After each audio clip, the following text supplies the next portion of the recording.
تخيل معاي القصة ده تنازل عن كل ممتلكاته عشان يدخل الإسلام، ويا ريت سابوه ده عملوا فيه حاجات والله ما كنت أتخيل إنها تحصل في صعيد مصر. فصدر قرار البابا باعتقالي داخل الدير، وما أدراكم ما الاعتقال الكنسي. أخذوني إلى الدير لأنهم أدخلوا العصا في دبري 7 مرات، خلعوا رموش عيني، خلعوا شعر أظافري، خلعوها.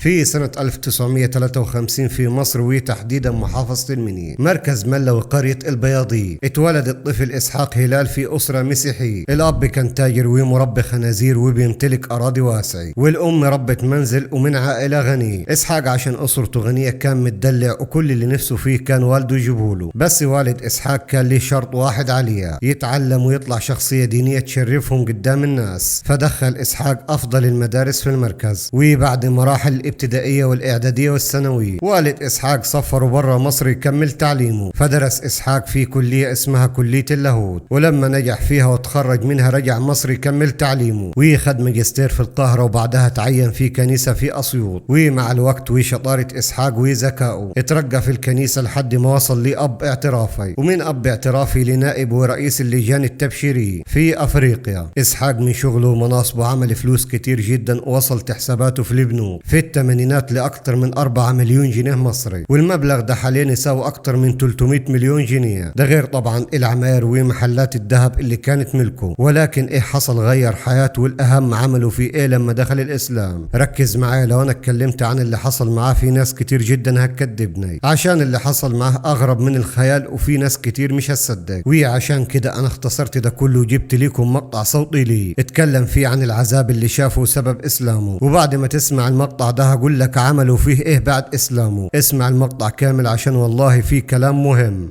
كنت رئيسا للجان التبشير والتنصير بأفريقيا وغرب آسيا، ولكن أحمد الله أن هداني إلى الإسلام، فما ظننت يوما يأتي وأصير فيه مسلما، لأني كنت أكبر معادي للإسلام وعدوا له.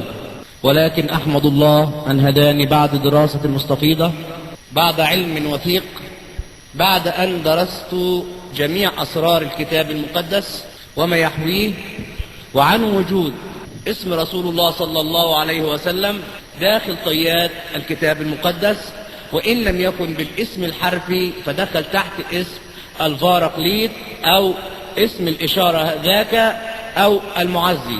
ولكن لماذا أنا أسلمت؟ هل أسلمت جريا وراء المال؟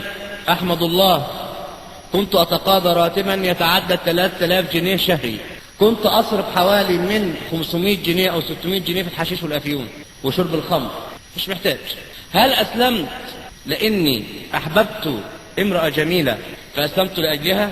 كلا ثم كلا. ولكني أسلمت لسماحة الإسلام، أسلمت لما جاء فيه من توحيد الرحمن، أسلمت لأني عرفت الحق حقا فاتبعته، وعرفت الباطل باطلا فابتعدت عنه.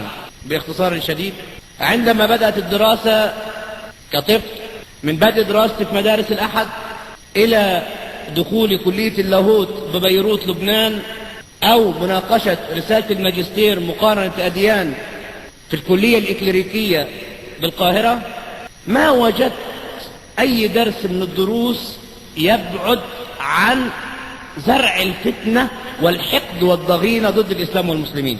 فكان من الدروس التي تدرس لنا، وهي يجب على طالب اللاهوت أن يتقمص شخصيتين: الشخصية الأولى الحمل الوديع، حامل جسد المسيح ودمه، غافر خطايا الناس، معترفا بأن المسيح هو الله وابن الله، وهو خالق كل الأشياء بكلمة قدرته، وأن لاهوت لم يفارق نسوته لحظة واحدة ولا غمضة عين أثناء دفنه في القبر.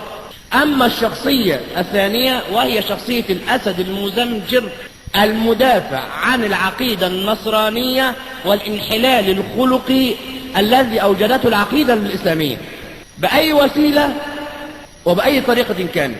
لأن علم الدروس العالمية شيء، أما الدين علم آخر.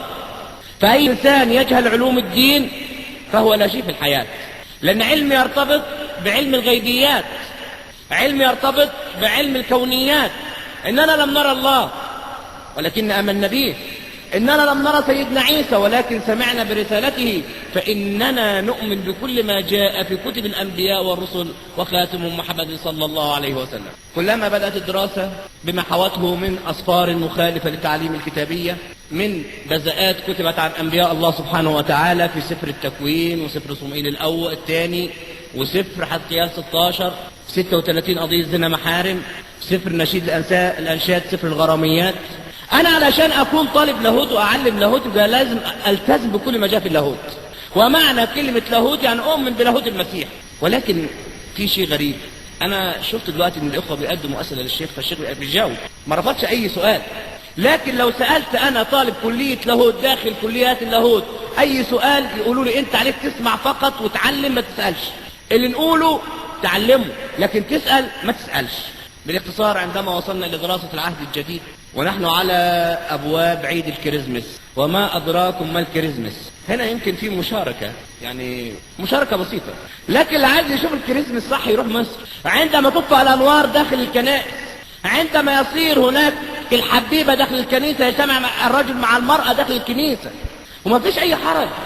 عيد الساعة 12 بالليل تطفى جميع الأنوار في الكنيسة. ليه؟ يقول لك قال احنا انتقلنا من الظلم إلى النور. ال5 دقايق دول بيتموا فيه عيد الميلاد وبيتموا في عيد القيامة المجيد. نيجي في عيد الميلاد بالذات من أول الكريسماس لغاية 7 يناير شوية تماثيل معمولة للمسيح مولود، طفل مولود في مزود بتاع مش عارف ايه وشجر ومش عارف ايه، وتتحط في الكنيسة ويخش الناس يسجدوا لهذه التماثيل. لا يمكن أن يدخل نصراني داخل الكنيسة إلا ما يسجد للتمثال. إن ما سجدش للتمثال أي المغارة المصنوعة داخل الكنيسة مش هينال بركة عيد الكريسماس. وهناك بعض المسلمين يذهبون للكنائس في عيد الكريسماس ويسجدون لهذه التماثيل. رأيت بعين. ومن ضمن الأمور كنت رئيسا لدير ماري جرجس في الرزاقات تبع إسنا بقنا، وأنا هناك في عيد الكريسماس إلا وجاي واحد جايب ذبيحة كبيرة، وبعدين بيقول أنا عايز رئيس الدير. أنا واقف قدام الباب معايا الرهبان والبتاع ورايا، فبيقول لي أنا عايز رئيس الدير. فقلت له نعم. قال أنا عايز أذبح الذبيحة دي على عتبة الدير. قلت له ليه؟ قال لأن ماري جرجس عطاني فاطمة. ماري جرجس عطاني فاطمة. قلت له مين فاطمة؟ قال لي بنتي. أنا مراتي قعدت 25 سنة ما تتخلفش، فجت هنا وقالت للأسيس ادعي لي ربنا يرزقني بولد أو بنت، فماري جرجس ادانا فاطمة. فأنا عايز أذبح الذبيحة على أعتاب ماري جرجس لأن مراتي ولدت فاطمة في ليلة عيد الكريسماس. وهناك الكثير والكثير والكثير.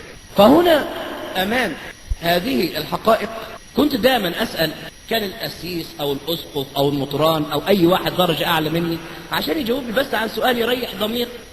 ولدت في قرية نصرانية لا يوجد بها مسلم واحد. نشأتي نشأة نصرانية محض. لا يوجد في قريتنا من يقول لا إله إلا الله محمد رسول الله، ما فيش خالص. 3 قرى بجوار قريتنا، تعداد ال4 قرى حوالي من 60,000 مسيحي لا يوجد بينهم مسلم واحد. يعني النشأة وأنا عايشة على الكفر والشرك. رحنا الكنيسة الأسيس يقول يا أولاد خلي بالكم من المسلمين، لا تاكلوا معاهم ولا تشربوا معاهم ولا تمدوهم ولا تاخدوا منهم. طب ما احنا ما نعرفش مين المسلمين، ما فيش مسلمين في بلدنا عشان نعرفهم. إلى أننا التحقنا بالمدرسة الإعدادية، في المدرسة الإعدادية خليط من المسلمين والنصارى. في حصة الدين كانوا بيفصلون مسيحيين عن مسلمين. وهنا بدأ شيء غريب يدب في داخلي، ده بدء النشأ شيء غريب يدب في داخلي. ليه بيفصلوا النصارى عن المسلمين؟ طب أساسا المسيحية ما بتعترفش بالإسلام. فكلما سألت عن هذه الأشياء الأسيس يقول لي اسمع اوعى تجيب سيرة المسلمين على بقك، لو أنت جبت سيرة المسلمين أنا هحرمك، لو أنت جبت سيرة المسلمين أنا هحرمك من دخول الجنة، هسحب منك سكة الغفران اللي معاك. وكأن الجنة دي زريبة بهايم بيطلعوا فيها ويدخلوا براحتهم، اللي عايزين يدخلوه يدخلوه، اللي عايزين يطلعوه يطلعوه. فإيه اللي حصل؟ كان يجب علي أن أبحث عن الحقيقة. إن كانت في اليهودية لتهوت، وإن كانت في الوثنية لعبطت الأصنام، وإن كانت في الإسلامية لاتبعت رسول الله، وإن لم يوجد الحقيقة مقر لكفرت بالله. أمام الإغراءات الكنسية كانوا كل ما يشوفوني أقعد مع الطلبة زملاتي وأقعد أتكلم يقول لك لا افصلوا عنهم. كنا كل ما نجيب كتب الدكتور إبراهيم خليل وكان مدرسنا سابقا وأستاذ لاهوتنا في سنة 72 راحوا فاصلين جميع مقرراته اللاهوتية، لأنهم قالوا هذا الإنسان مات ومحدش يعرف عنه اي حاجه جوه مقررات ما تتدرسش في اللاهوت. طب اروح لمين؟ جه البابا قال لا احنا ما نخليش اسحاق ده مع مين؟ مع الطلبه، لألا يفتن الطلبه. كل ما درسته يتكلم عن وحدانيه الله، كل ما درسته يتكلم عن ارساليه المسيح، كل ما درسته يتنبأ عن مجيء رسول الله. لكن ان سألت مش لازم أن يجاوبني، ان اتكلمت مش لازم أن يحاورني. فانا هبقى اقف قدام الناس وهعلم الناس كلام الله. اقول لهم ايه اللي خلاني انا مش عارف امور ديني؟ ايه هعلم الناس؟ ايه؟ هل يستطيع معلما ان يقف امام الطلبه ليدرس ماده ما وهو غير ملم بها؟ ده من رابع المستحيلات. فازاي انا هكون قسيس واب دين وهقف للناس واعلمهم وانا مش عارف ايه امر الدين بتاعي؟ كحمار يحمل سك. ازيد من كده مفيش. كل ما عندي ان انا اخذ اعترافات الناس واغفر للناس.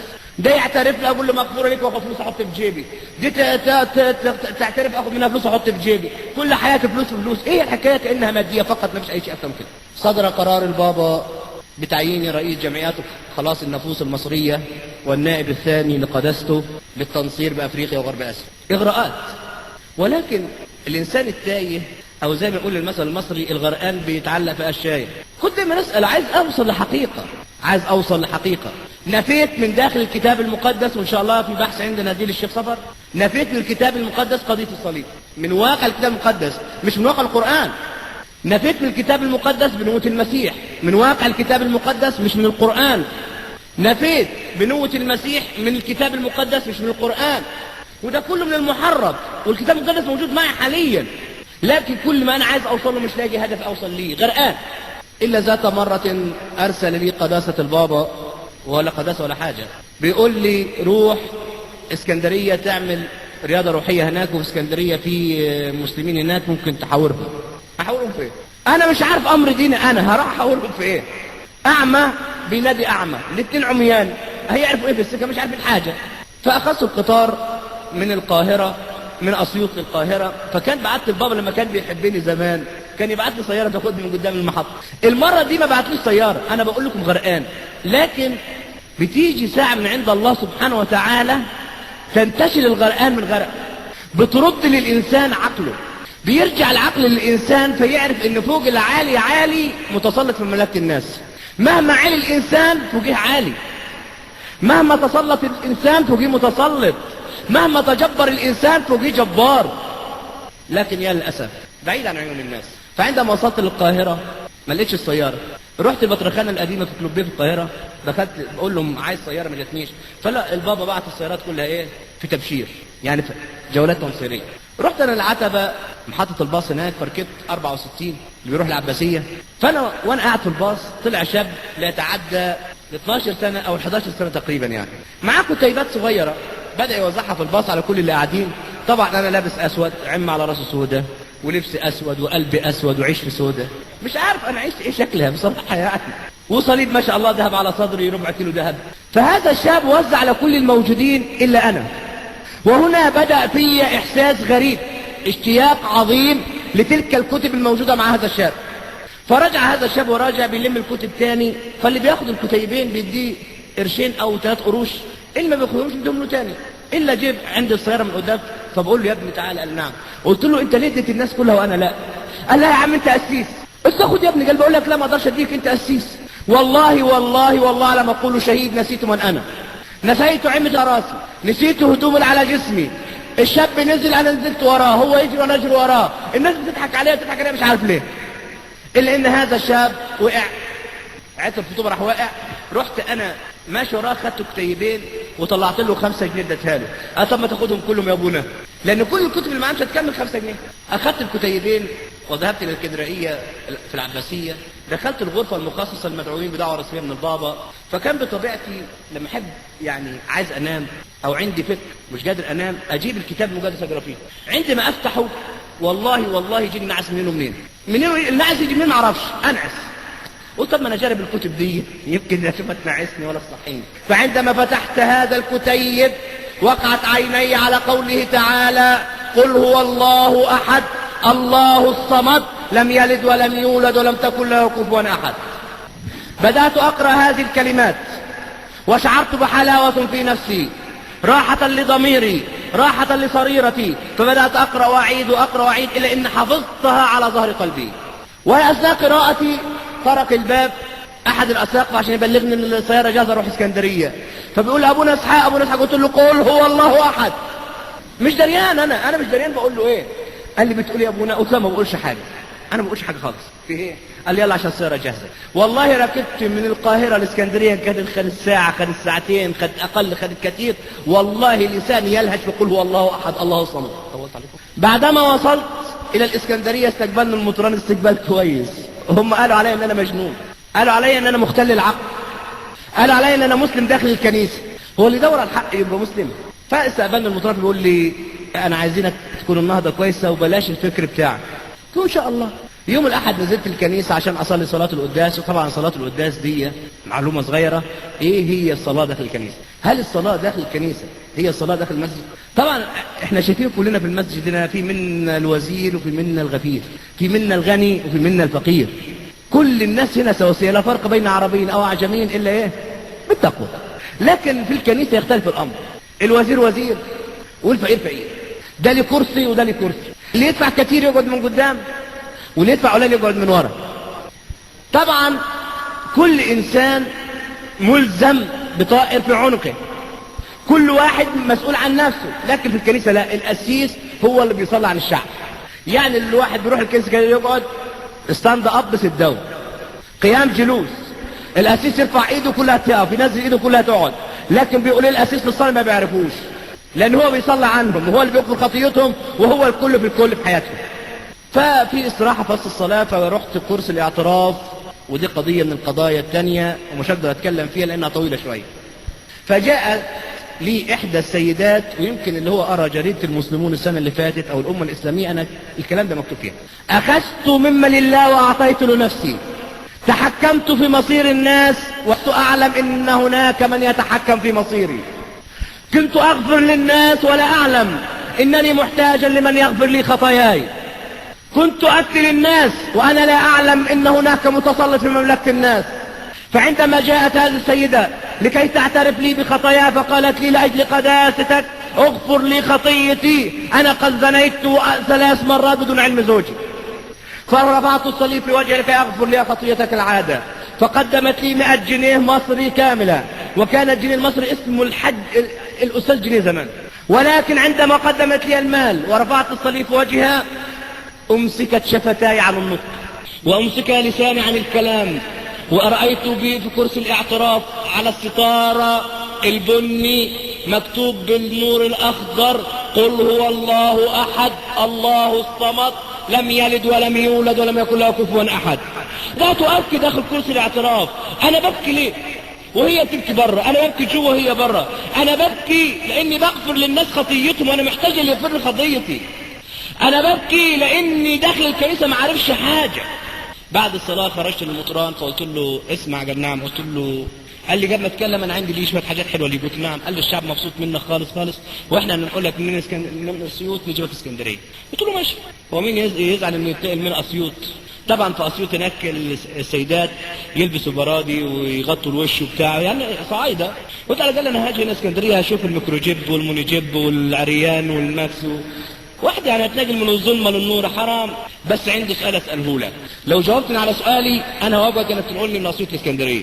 قال لي: هو. قلت له: اسمع. قال لي: قلت له: الشعب بيجي لي انا يعترف اغفر له خطيته، انا باجي لقداستك وماليش قداسه، خلي بالكم، بس بتكلم حسب اللغه الدرجه الزمنيه. يعني انا باجي ليك انت بتغفر لي خطيتي، انت بتروح للبابا البابا بيغفر لك خطيتك. طب البابا بيعترف لمين؟ قال لي: انت بتتكلم في البابا، انت ما تعرفش ان البابا معصوم؟ قلت له: يا اخي حرام عليك، البابا معصوم وسيدنا لوط مش معصوم، البابا معصوم وسيدنا داود مش معصوم، البابا معصوم والله ذاته مش معصوم. راح اتصل بالبابا فقال له: اسحاق ما زال بفكره ايه زي ما، فصدر قرار البابا باعتقالي داخل الدير. وما ادراكم ما الاعتقال الكنسي. اخذوني الى الدير. اول ما وصلت لقيت الرهبان واقفين لي صف واحد، ان كانوا 10 20 كل واحد مع عصايه. اول ما اخش على الاول يروح ضربني بالعصايه ويتف على وشي ويضربني بالشلوت يقول لي: يا بائع كنيستك يا بائع امك. دخلت الدير شغلوني راعي للخنازير عشان بدور الحق، عشان غرقان وعايز اطلع، عشان نفسي اتكتم وعايز اشم من الهواء، 3 شهور وانا داخل حوائط الدير، لانهم ادخلوا العصا في دبري 7 مرات، خلعوا رموش عيني بايديهم، خلعوا شعر دقني بايديهم، اظافري خلعوها. لكن امام الحق لو قطعت اربا الحق حق. فبعد 97 يوم بالظبط عديتهم باليوم والليله، اوكلوني الى شيخ الرهبان، يعني كبير الرهبان. اول ما رحت عنده فبيعمل لي ازاي؟ يا ابني اصبر واحتسب، الاجر عند الله. يا ابني وما يتقي الله يجعل له مخرجا. يا ابني الحق حق. انا قلت الراجل ده بيتكلم منين؟ الكلام ده لا في الاناجيل ولا في قال لي شوف ابونا اسحاق، قلت له نعم. قال لي واستعين على قضاء حاجتك بالسر والكتمان. انا قلت الراجل ده بيكلمني ليه كده؟ انا ما درستش القران عشان اعرف ان الكلام ده قران. فقال انا اتصلت بالبابا فقلت له انك انت رجعت عن اللي انت فيه، ويا ابني خليك على اللي انت عليه، بس يا ابني عشان لقمه عيشك احتمل واعتبرها اكل عيش. فبكره صلي بالرهبان وبعد كده اتكل على البابا عشان يديك حل ترجع لكنيستك وبعد كده تزود نشاط. قلت له لا، انا صلاه مش صلاه، خلاص صلاه انا مش بصلي تاني. قال لي بقول لك اصبر واحتسب. قلت طب صلي انت بكره وانا اصلي مساعد معاك، يعني حتى الصلاه فيها مساعده، يعني اسيس معاهم مساعد. البابا يوم ما يصلي عيد معاه 13 مطران يساعدوه، حمل على صدره. فقال لي خلاص يوم الجمعه الصبح. فهنا بعد صلاه الرهبان قال لي سكرتير الدير اذهب الى الراهب وقول له تعالى عشان تصلي. فرحت طرقت الباب على الراهب. فمن عادة الدير ان انا اطرق الباب 3 طرقات. الطرقه الاولى خافته لألا يكون نام ما ازعجوش، الثانيه لألا يكون في خلوه ما افتحهاش، الثالثه لألا يكون ميت اكسر واخش عليه. فانا طرقت ال3 طرقات، واول الثالثه ما ندهش رحت كسر الباب ودخلت لقيته بيصلي صلاه المسلمين. انا بقول كلامي والله على ما اقوله شهيد، لقيته بيصلي صلاة المسلمين. والله تسمرت رجلاي وقلت جبتك يا عبد المعين تعني، لقيتك يا عبد المعين تنعان. طبعا انا اول وقفت كده انا اتسمرت. طب ما بيكره الاسلام ده بيصلي ليه؟ ما بيكره القرآن ده حاطط قرآن قدام راسه ليه؟ فرحت طالع لألا حد يسمع او يجي ورايا يشوف، لان طبعا تعذيب قسيس بخلاف الشيخ رهبان. طبعا الدير فيه حوالي من 26 اسد جايباهم امريكا.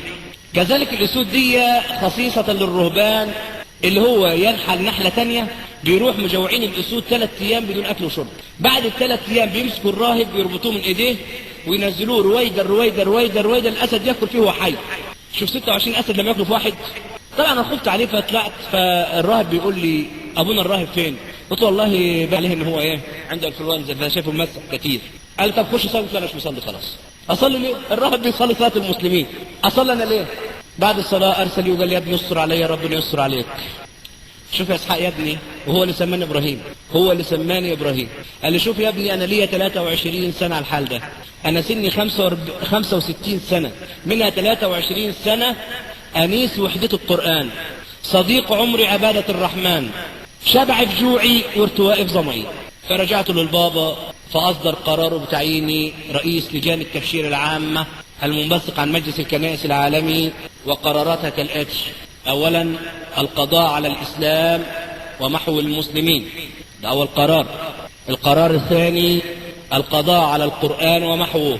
القرار الثالث ابعاد العرب عن الصناعات والتكنولوجيا لكي تعيش البلاد العربية والشرق الأدنى بالذات مستغلة ومستعملة للبضاعات الأجنبية. ومن هنا دبرت المكيدة لأجل الإسلام والمسلمين. ويمكن في ظهرة أنا هقولها ولو قطعت إربا الحمد لله أنا مسلم. فلو مت شهيد أنا أحسب نفسي وما مت شهيد أنا هكون نلتها بصراحة يعني. فأنا بقولها ومش خايف. جميع الطوائف المسيحية لا تدين بلبس الأسود. لو انت شفت بابا روما ساعات ده لابس ابيض او لابس احمر او ارمزي او لابس اي حاجة، لكن بابا الاسكندرية لابس اسود على طول. اسس مصر بحالها كلهم لابسين اسود، حتى الكاثوليك اللي هم ما بيعرفوش عن لبس الاسود حاجة لبسهم اسود. ايه السر في لبس الاسود؟ بعد الفتح الاسلامي لمصر اعلن بطرس بابا الاسكندرية وبطريرك الكرازة المرقصية اعلان الحداد الرسمي في الكنيسة بسبب الفتح الاسلامي لمصر، لانه قال احنا استخدمناهم لمناصرتنا ولم نستخدمهم لاستعمارنا، فلا يخلع الحداد من مصر الا بخروج الاسلام من مصر. ولذا ترى ان الكاهن بره الكنيسة بيلبس اسود وداخل الكنيسة بيلبس ابيض. فهنا عندما عينت رئيسا لجان التبشير راح بعتني البابا على طول للسودان. رحنا السودان فنزلنا في ام درمان هناك، ورجعت لجنة التبشير الى واو، احدى مناطق السودان، منطقة اسمها واو. فكانت حصيلة المبشرين جابوا لي 35 واحد انصرهم. طبعا حسب الاعتقاد الكنسي نصرتهم، ولغايه دلوقتي اديني قرات ما جاء في القران عن طريق جزء عام، برضه انا عايز اوصل للحقيقه. فنصرتهم واديت كل واحد شيك ب 35,000 جنيه مصري مدفوع من مجلس الكنائس العالمي عن طريق الكنيسه المصريه، وكان يعادل الجنيه المصري في ذلك الوقت في السودان من 12 جنيه سوداني ل 13 جنيه سوداني. فبعد ما نصرتهم واتصلت بالبابا فقال لي هم معاك؟ قلت له معايا. قال لي طب اركبوا من حلفا الى اسوان، ومن اسوان لاسكندريه عن طريق النوم، وفي اسيوط هتلاقي عربيه الدير تاخدهم تعمل لهم غسيل مخ، وياخدوهم بعد غسيل المخ يلموا عليهم فلوس ويصرفوا الفلوس اللي بيلموا عليهم على سير المسلمين منهم واليهم، خدوا من اموالهم وصفوا على تنصيرهم. بعد ما ركبنا البخره واثناء الابحار في النيل قمت اتفقد المنصرين الجدد، ففتحت احدى الكبائن وجدت احد المنصرين اللي واخد مني 35,000 جنيه، يعني يعتبر مليونير في السودان في ذلك الوقت، لقيته بيصلي صلاة المسلمين. والحمد لله عمري حوالي من 47 سنة حقيقية، بخلاف تغيير عيد تاريخ ميلادي بعد ما اسلمت من جهة الحكومة، لم اجد يوما وانا اسيس جه واحد مسلم قال انا عايز اتنصر في مصر. ولكن الحمد لله يوميا عن طريق الازهر يعتنق الاسلام 20 واحد يوميا واكثر. فهنا رحت قافل الباب عليه ورجعت على البتاع بتاعتي، الكابينه بتاعتي. فبعد كده ربط من الكابتن قلت له انا عايز اللي في كابينه 14. ندهوني فجي قلت تعالى يا ابني. قال نعم. قلت له انت مش اتنصرت؟ قال لي ايوه اتنصرت. قلت له مش خدت 35,000 جنيه؟ قال لي خدت 35,000 جنيه. قلت له ليه بتصلي صلاه المسلمين؟ قال لي انا بعت ليك جسدي ما بعتش ليك قلبي وروحي، انت اشتريت بمالك جسدي بس، لكن قلبي لا اله الا الله محمد رسول الله.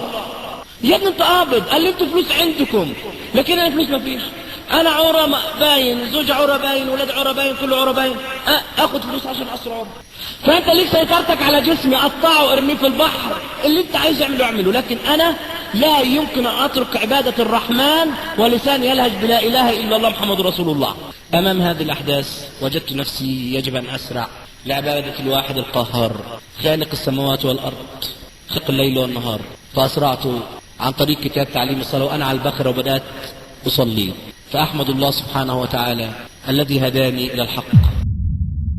وبعد كل اللي حصل معاه ده رجع شغله تاني في الكنيسة، ولكن بعد رحلته التبشيرية الأخيرة قرر إسحاق إنه يدخل الإسلام قرار لا رجع فيه، وعشان هو شخصية كبيرة وله مناصب في الكنيسة ما كانش الموضوع سهل. فراح مديرية أمن المحافظة يعلن إسلامه أواخر الثمانينات، فطلبوا هناك ناس من الكنيسة وده المتبع من الشرطة في حالات إسلام الشخصيات الكبيرة. وصل ممثلين الكنيسة مديرية الأمن وكان شرطهم على إسحاق عشان يسيبوه يدخل الإسلام من غير أذى، يتنازل عن حساباته البنكية اللي كانت تقدر ب4 مليون جنيه وممتلكاته كالعماير ومحلات الذهب. وبالفعل تنازل إسحاق عن كل الممتلكات دي ليهم، بس الموضوع ما انتهاش، فخانوا عهدهم معه وأهدروا دمه، وبدأت محاولات اغتياله من قرايبه كأخواته وولاد عمه. ما فيش معلومات موثوقة تأكد انه عايش لحد النهاردة، ولكن في مصدر واحد يقول انه مات سنة 2018 في بيته ميتة عادية. ايا كان ربنا يرحمه ويجعله من اهل الجنة. ما تنساش تشير الفيديو عشان الناس تعرف قصة الراجل ده والظلم اللي تعرض له واللي محدش يتكلم عنه في الاعلام. صلوا على الحبيب وما تنسوش ان انا بحبكم في الله. السلام عليكم.